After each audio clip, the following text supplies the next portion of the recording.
নাহমাদুহু ওয়া নুসাল্লি আলা রাসূলিহিল কারীম, আম্মা বাদ। সম্মানিত দর্শক, কাছে এবং দূরে যে যেখান থেকে দেখছি, আমাদের মাদ্রাসা ফাতিমাতুজ জাহরা রাদিয়াল্লাহু তাআলা আনহা এবং মার্কাজুল ফুরকান ইন্টারন্যাশনাল মাদ্রাসা, পূর্ব রসুলপুর ৮ নং রোড, রনি মার্কেটের পূর্ব দিকে, কামরাঙ্গীচর, ঢাকা এর দাওয়াতি স্টুডিও থেকে।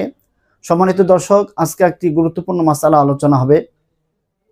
অনেকেই জানতে চেয়েছেন যে খালি মাথায় নামাজ পড়া অথবা নামাজের মধ্যে হাতা কনির উপর পর্যন্ত গুটিয়ে রেখে নামাজ পড়লে নামাজের হুকুম কি। আসলে কোনো ব্যক্তি যদি খালি মাথায় নামাজ পড়ে অথবা হাতা কনি পর্যন্ত উপরে উঠিয়ে নামাজ পড়ে, তাহলে নামাজ মাকরুহ তাহরিমি হবে। যদিও নামাজের ফরজিয়াত আদায় হবে, কিন্তু এইভাবে নামাজ পড়ার কারণে নামাজ মাকরুহ তাহরিমি হবে। তবে বিশেষ করে কোনো ব্যক্তি যদি এই ধরনের অভ্যাস হয়ে যায়, অভ্যাস করে ফেলে, তাহলে সেটা আরও বেশি দোষণীয়। এজন্য এই ধরনের অভ্যাস না করা।